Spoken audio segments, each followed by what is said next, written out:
2 on a Saturday. Evan Roberts until Rangers-Islanders at Madison Square Garden. The Rangers are back from their little bye week as they take on the Islanders. Islanders in the middle of a stretch where they're playing a lot of the teams in their division. Rascona and Loogie on the other side. Loogie made a huge mistake. If you listen to the show last week, we talked about this Black Mirror show, how great it is.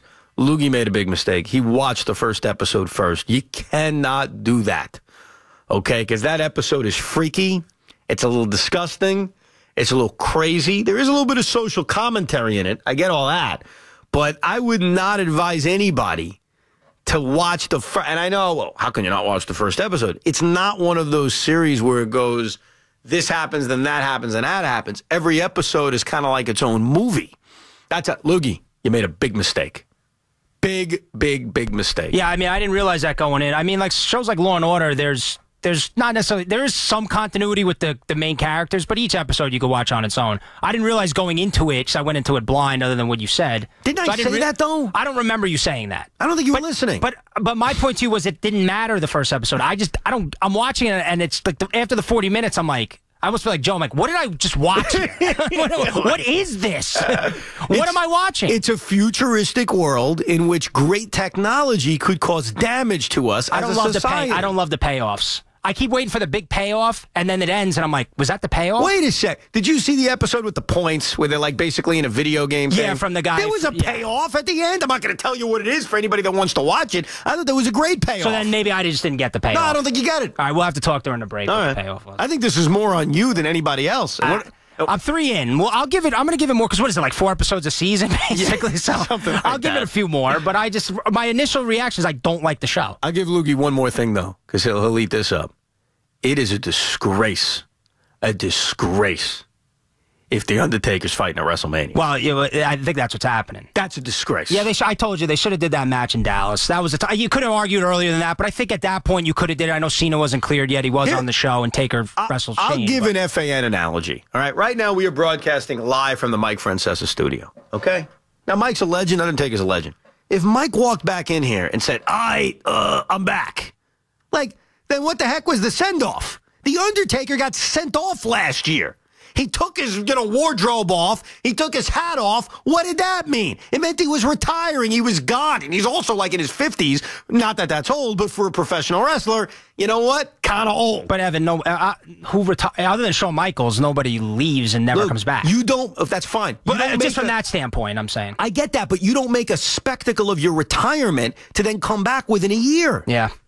I'm sorry. Just from a match quality perspective, It's going to be awful. Taker in the last couple of years has been showing the age. He's terrible. He's one of the all-time greats, but his match qualities have gone down considerably. That was a rough watch last year. Absolutely, I'll tell you. I know Cena's a little older; they work a little slower pace, but still, it was terrible. It was tough. When I watched that last year, and now I have forced my wife since I've met her to watch all the WrestleManias with me. She just does it, okay? So she knows about the Undertaker, and she don't like him. I mean, she basically says, "What is this old guy doing in the ring?"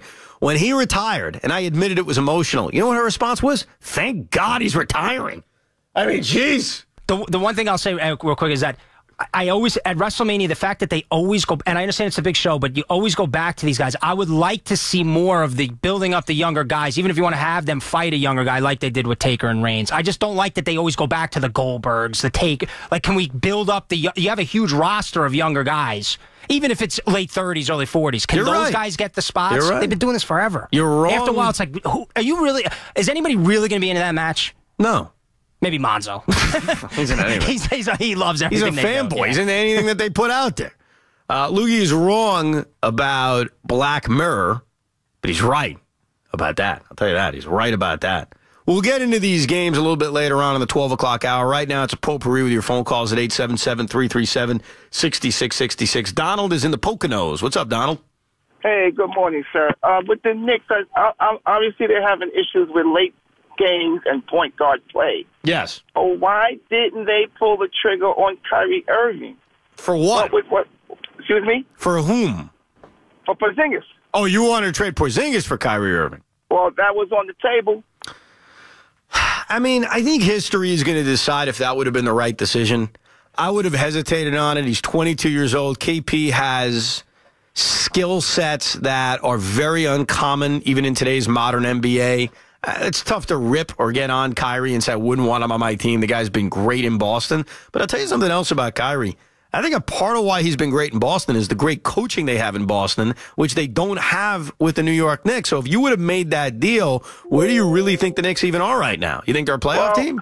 Yes, I think they would be still 8 or 7. I think they're 3-4 games winning better.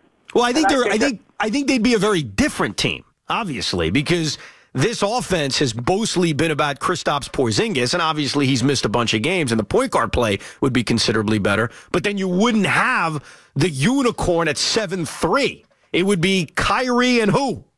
Kyrie and Courtney? Kyrie and Timmy Hardaway? Maybe Michael Beasley would be playing 35 minutes a night?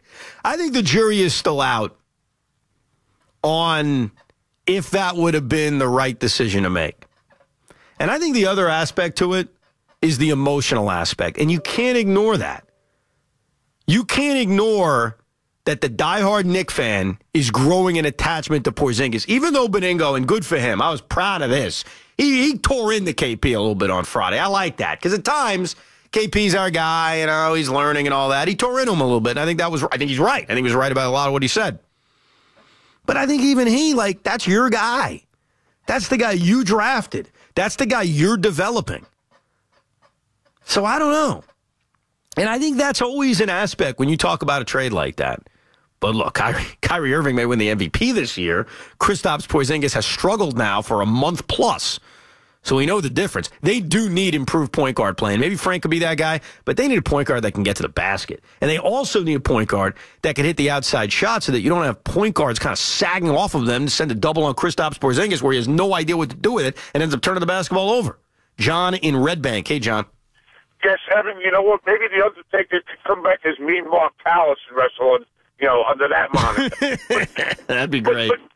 But two things here, then I'll hang up. I want to hear your comment. Yeah. Number one, with the Yankees, if Gene Michaels was still alive, Joe Girardi would have still been managing because I still believe he was the buffer between Cashman, Hal, and Joe. And number two, Evan, I heard a rumor yesterday, and I don't know what kind of truth there is to it, but there was a rumor that a former employee of WFAN, who I will remain nameless, is in line for the John Gruden Monday Night Football game.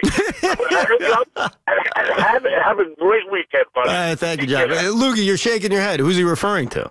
I mean, I have a guess, but who's he referring to? Who are you referring to, Lukey? You think it would be me? That would be awesome. That would be tremendous. I don't know if that's a real rumor, though. I mean, that could just be like wishful thinking, but that would be kind of cool. What is he doing over there? That's a terrible call. I can't see that happening, actually, the more I think about it. I don't think the NFL and Mike are on, like, the best of terms. That may be wishful thinking that would be entertaining. But it's funny, like, with the Monday Night Football opening, you always think of, like, hey, what would be kind of the craziest way to fill that hole, right? So I mentioned last week, I think it was Jason Whitlock tweeted, how about Colin Kaepernick? And I was like, that'd be kind of hilarious, at least for a week or two. How about Bill Belichick if he leaves New England? Like all these crazy ideas, when the truth is, it's probably going to be something incredibly boring. It's probably going to be something where we're like, okay, great. And we'll go back to just watching Monday Night Football because we find Monday Night Football entertaining, or we find the game entertaining. Greg and Elizabeth. Hey, Greg. Hey, Evan. How you doing? Whoa, Nelly, man. This is the first I heard about Keith Jackson. You know what? I just heard about that. The passing of Keith Jackson. Absolutely. Yeah, I called to give you an attaboy on your treatment of Sandy Alderson this week, calling him for, like, painting a picture that they had a deep minor league system that they, expanded to make the runs in 15 and 16. That's total BS.